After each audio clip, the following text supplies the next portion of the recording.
Well, hi, and welcome. I'm Jo, and this is a presentation about the world of open source, but with the very particular perspective of coming from a technical writer. So I'm first going to give you a short introduction to me to explain my perspective, and then I'm going to introduce open source for software in general and documentation in particular. I'll get you up to speed, at least on the basics. And then I'll explain what it's like to work as a technical writer in an open source project, covering things like the docs as code methodology and how it's changed the nature of technical writing, at least for people on open source projects. I'll briefly explain how open source documentation contributions work and how they can affect quality and consistency. And then finally, if there's time, we'll explore a case study. So first of all, an introduction to me. I'll give you a bit of background. It seems detailed, but my goal is really to emphasize how lucky I've been to come of age during a time of huge growth for open source software development and collaborative content creation. So I started out in 1997 as a C++ software engineer, and my first role was with Scion Software based in London, who some of you may remember, they were behind the Scion Organizer computers. In 1999, Scion became united into a consortium with major phone manufacturers, which became known as Symbian, and they went on to create the world's first significant smartphone operating system. That was in the early 2000s. And while I was at Symbian, I started on my technical writing journey, moving from development into publishing. My first book on Symbian C++ was in 2004.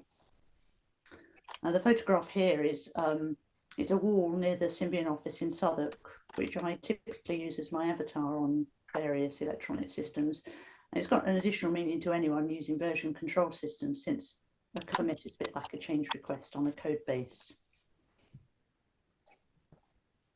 So in 2009, Nokia acquired Symbian and spun up a non-profit Symbian Foundation. They made the operating system code that we'd worked on as a consortium freely available to anyone. And this transition from the proprietary code base to a free software project under the Eclipse public license was believed to be one of the largest in history, and still is to date. Thousands of lines of code were contributed. I was head of technical communications at Symbian Foundation, and we built a collaborative platform of user contributed content, mostly example code, tutorial documentation style. And that was really my first introduction to working in the open on content. We also published API reference and the more kind of official documentation, and that was authored by Nokia.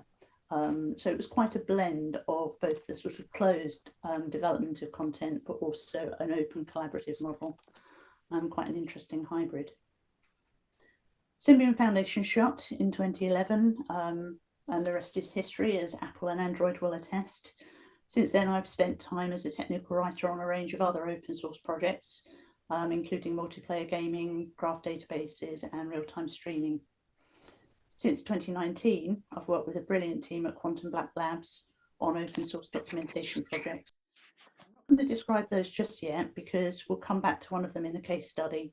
Let's go back to the late 1990s when I was cutting my teeth as a developer and the Cathedral and the Bazaar were published. And that's why I've named the presentation today the Cathedral and the Bazaar. This is actually a picture of my book, my rather tatty book, that was published in 1999. It was actually written as an essay in 1997 by Eric Raymond. And in the book, he discussed open source software development models based mostly on his observations of development of the Linux kernel. The book's title refers to two different models of software development, which is the Cathedral model, a closed, centralized approach, and the Bazaar, which is the more open, decentralized approach.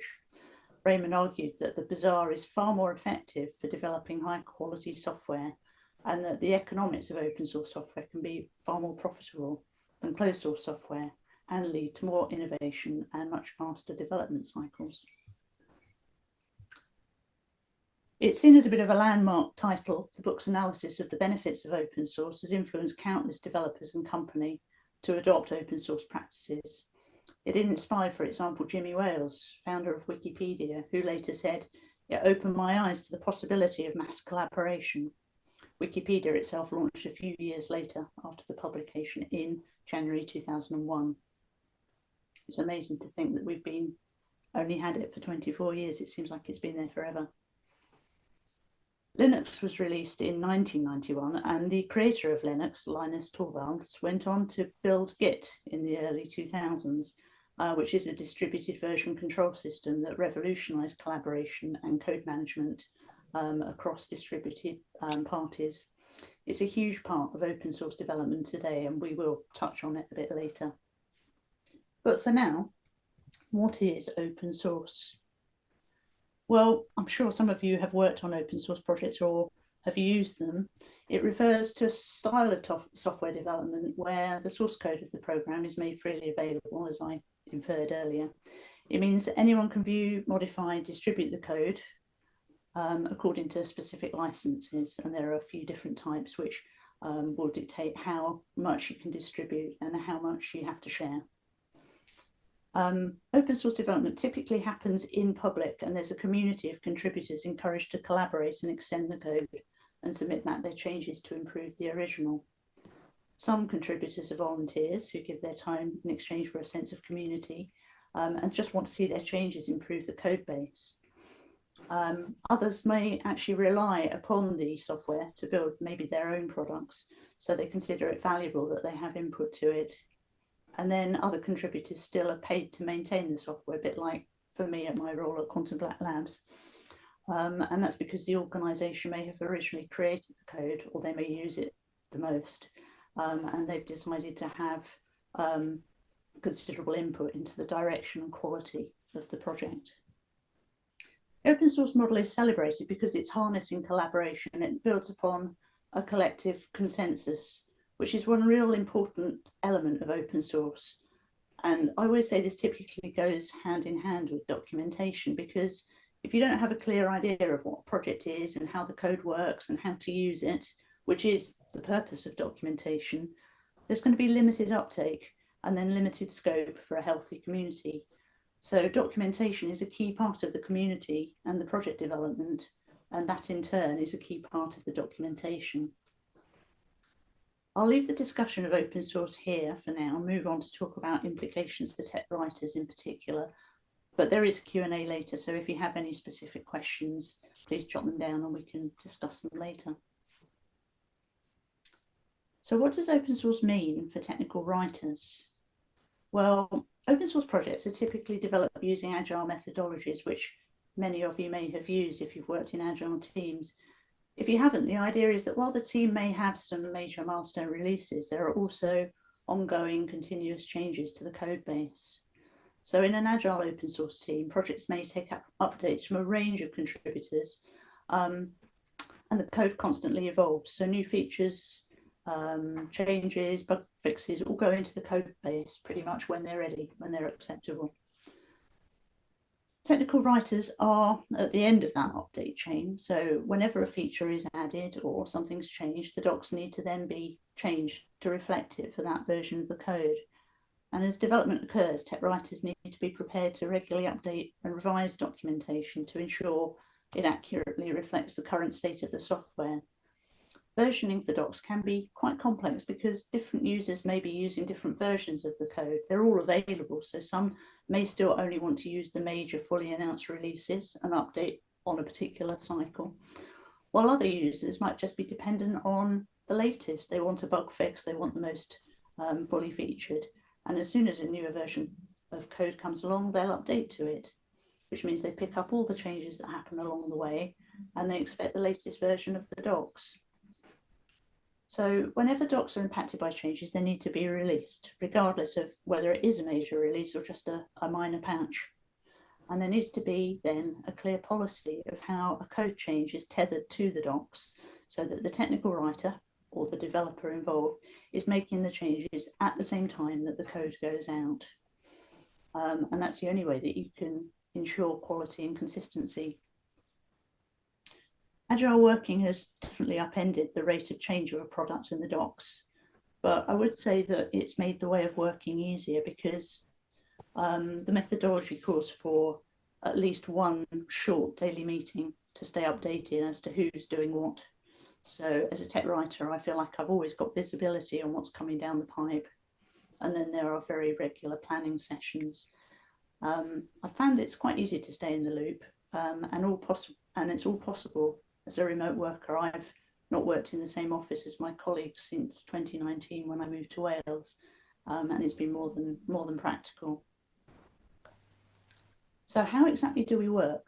Well, we use a docs as code approach, which is fairly common in open source projects. I don't know how many of you are familiar with it, but at TC UK last year, David Bailey from SNCC gave a great presentation, which may still be available online. And I can also recommend this recent book, Technical Writing for Software Developers, which I used quite a bit when I was putting this presentation together. I can explain a little about what docs as code is. It's kind of following the same workflows for the docs that you do for the project code itself. So you really do treat all the documentation source as you would code for the product. We typically write in basic markup languages like plain text, and then that can be rendered in different formats such as HTML. We use the same version control as the code base to manage any kind of collaboration and input from external contributors. All the docs sources go through automated testing processes that correct issues. We've got a whole tool chain that runs on checking links, spelling, grammar, and then other things like layout, spacing.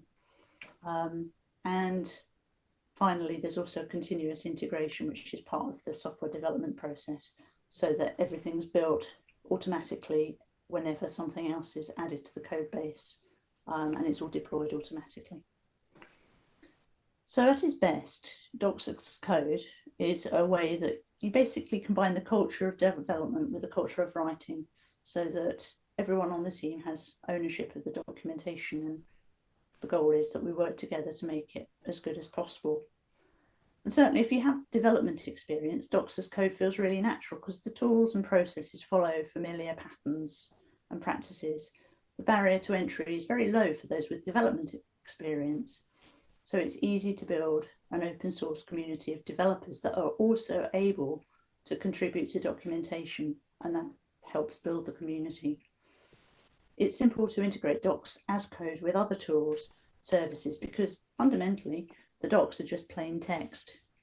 But, and this is the big but, the barrier to entry, if you're not a developer or you've not recently been a developer, is much higher because suddenly you're using the workflow and tools of your developer colleagues. It's an ecosystem that's been designed for and by them.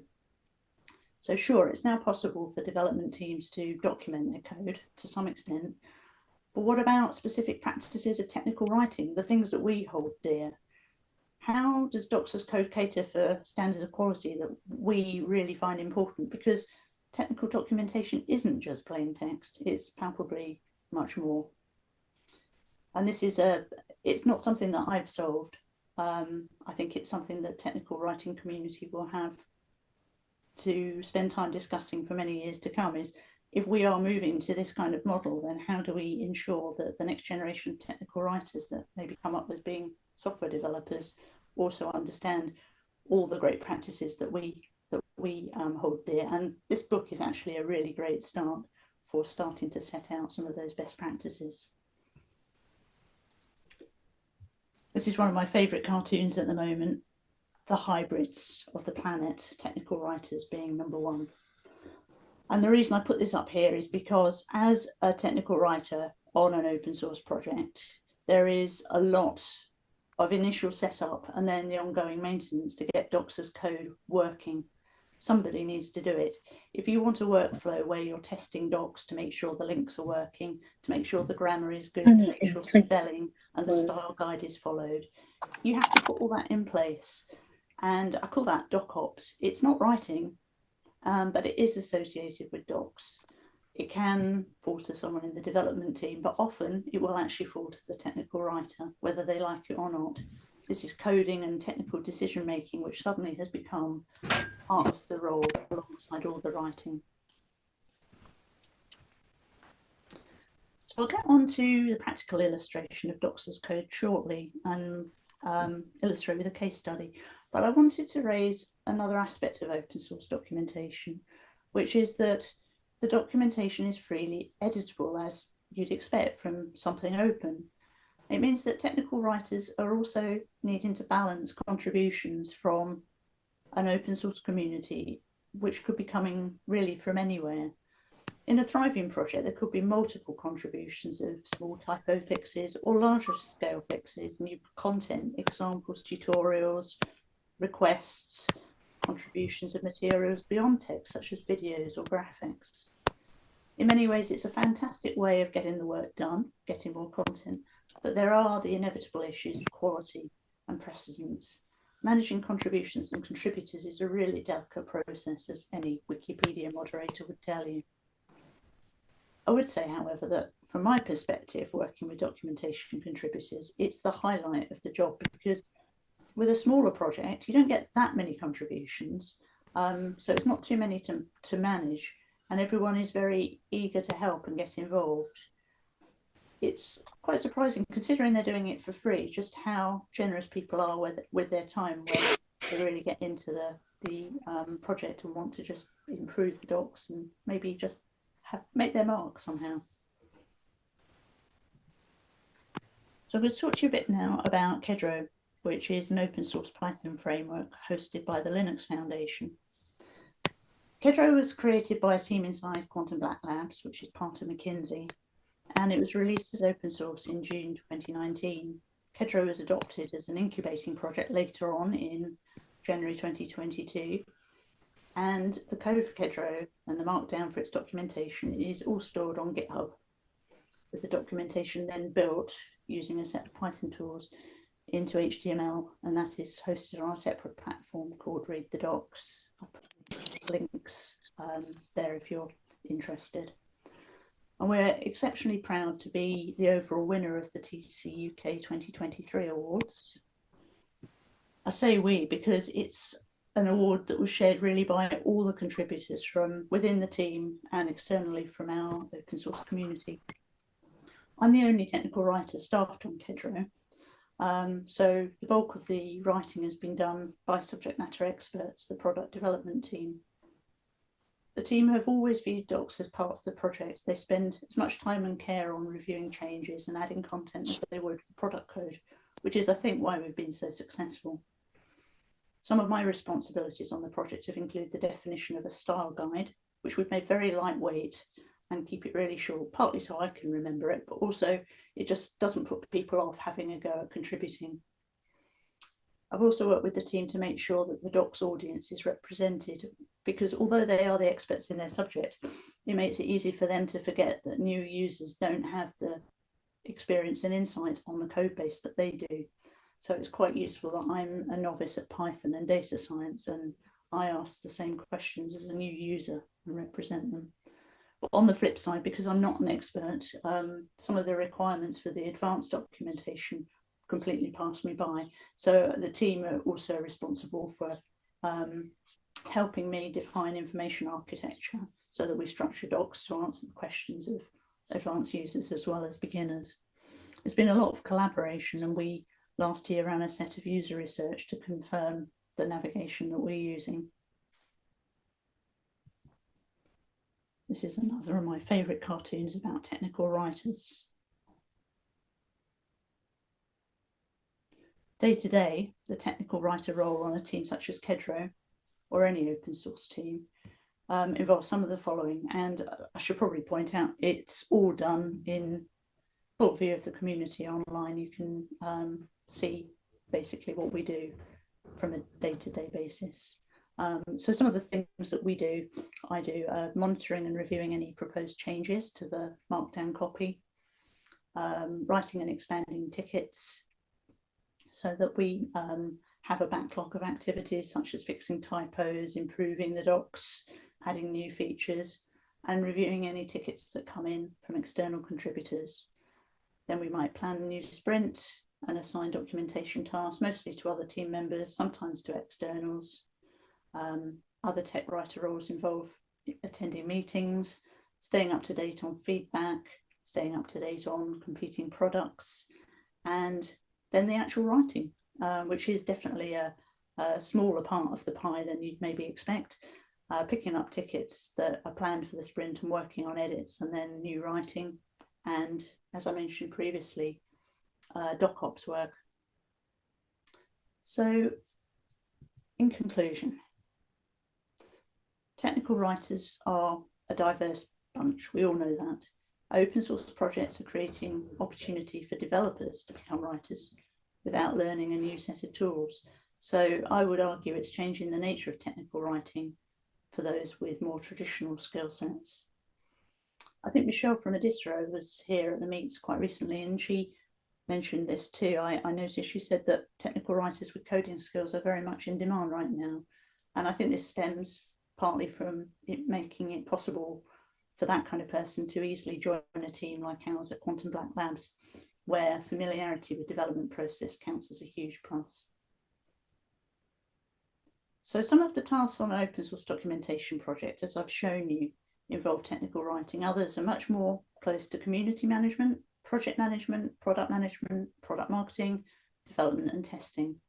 And all of those tasks require great communication skills and ability to collaborate, which I've found come naturally to every technical writer I've worked with or met. So I think we'll be fine, at least until GPT comes for our jobs. But that, I guess, is a subject for another presentation or two.